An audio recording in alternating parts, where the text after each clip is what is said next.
So this is a short video for Human Anatomy and Physiology 2 lab, where we are going to talk about recognizing the formed elements in the blood.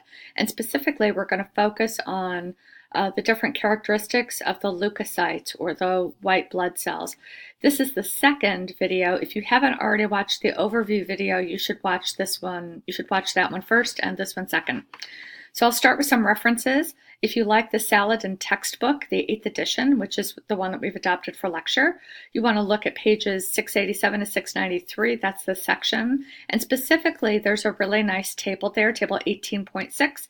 You can find that on page 689 and 690.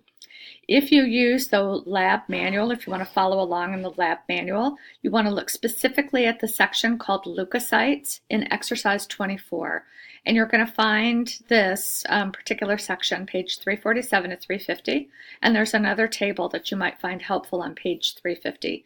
Additionally, I have posted a table that you can fill in that you might find useful as a study guide on ELC, so make sure that you find that one.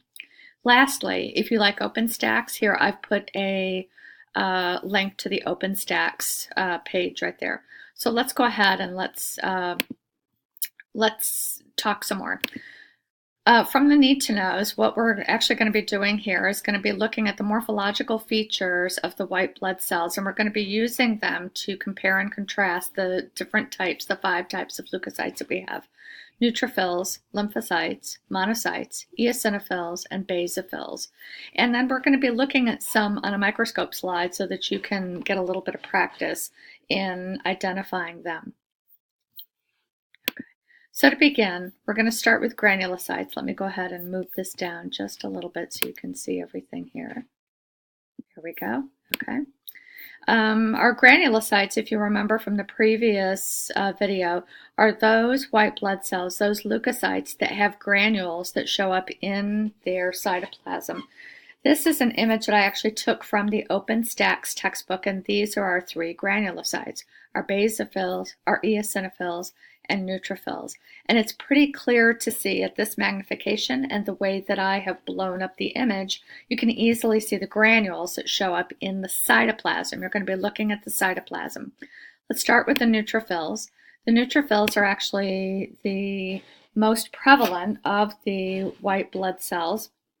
They compose 60 to 70% of all the white blood cells.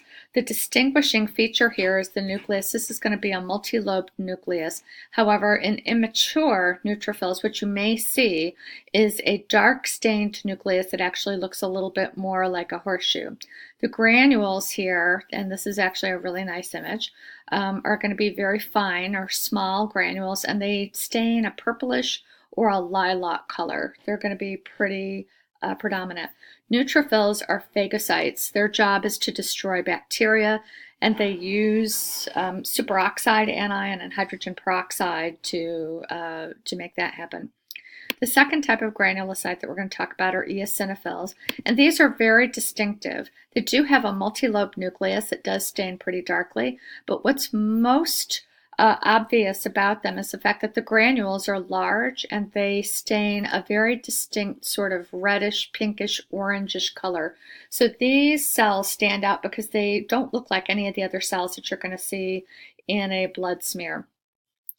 Eosinophils are also they're not as prevalent. They are 2 to 4% of all the white blood cells, and their job is to combat histamine release and allergic reactions. There are also phagocytes like neutrophils, but in addition to antigen-antibody complexes, eosinophils can also destroy parasitic worms.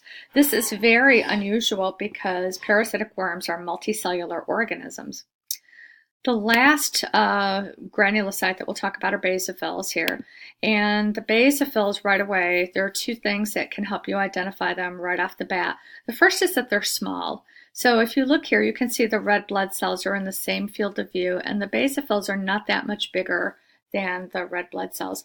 The second thing that's very noticeable about them is that they've got these large, very dark blue, almost inky colored granules that stain in the cytoplasm, and there are so many granules, and they stain so darkly that they almost obscure the nucleus. So they look almost like spiky little cells that are very round, and the nucleus is often not very distinct.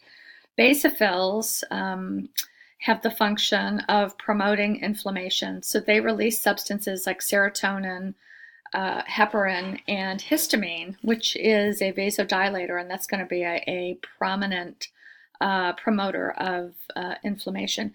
Basophils are the least common of all the leukocytes. They are 1% or fewer of all the white blood cells that are present.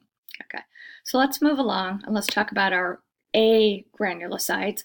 And remember that the A granulocytes are leukocytes that do not have granules in their cytoplasm. And you can see this actually kind of nicely here. Our two A granulocytes are monocytes and lymphocytes. So let's start with monocytes. These are large cells. That's the very first thing that you should notice. You can see compared to the red blood cells in the same field of view, these are actually several times larger than the red blood cells. And their defining feature is going to be this kidney bean shaped or horseshoe shaped nucleus. It's darkly staining, and it's also very big inside the cell. Monocytes are cells that become macrophages. So they migrate to tissues where there has been an infection or some infiltration by some invading organism, and the monocytes will be transformed into macrophages, and their job is to destroy cellular debris, break down to cellular debris or other infectious agents that might be present there at a site of infection. Monocytes make up 3 to 8% of all white blood cells, so they're not incredibly common. Lastly, we have lymphocytes, and lymphocytes are also noticeable for their nucleus. These are smaller than monocytes, and you can see here are some red blood cells in the same field of view. So they're small like basophils, but the nucleus is actually round and it's very prominent. You can see it very clearly inside the cell, and this leaves then this thin crescent moon piece of cytoplasm that you can see right around the outside here. Remember, this is an A granulocyte, so you don't see any granules that will be present there in the cytoplasm. Lymphocytes form 20 to 25% of all white blood cells, and they play numerous roles in the immune system function. So lymphocytes that become B cells or B lymphocytes will create and secrete antibodies. Lymphocytes that become T lymphocytes or cytotoxic T cells will actually work against intracellular pathogens like viruses. Lymphocytes that become natural killer cells will also act against a variety of intracellular and extracellular pathogens. Okay. So what I've done here is I created an image from the Virtual Slides library at the University of Michigan. And so this is still very low magnification here, but you can see here we've got a blood smear. What I want you to see right away is that the most numerous elements here are clearly the red blood cells. We've got 3 leukocytes that are here, and these are going to be neutrophils, which makes sense because they are the most prevalent white blood cells. And in addition, you can also see several platelets. These are going to be small fragments, cell fragments, and you can tell that they're not, trash on the slide because they stain purple. Platelets, remember, are cell fragments that come from megakaryocytes, and they play an important role in blood clotting and tissue repair. So just to give you an idea of sort of the what this would look like if you were looking at an actual microscope slide. Okay. Lastly, this is a table. I posted something very similar for you on ELC so that you can kind of keep score of the different formed elements. Remember, the formed elements are going to be anything that is cell or that arises from a cell. So it would not include proteins or anything in the plasma. I find it helpful, as I was learning this, to actually think about the shape of the nucleus and then think about the granules that were there. And then you can also fill in the functions as well. All right. So the very last thing that I'll tell you is be sure that you take the pre-lab quiz after this. And I want to end with a question. Can you list the leukocytes in the order of their prevalence, from the most prevalent to the least prevalent? Okay. So thanks for listening, and good luck.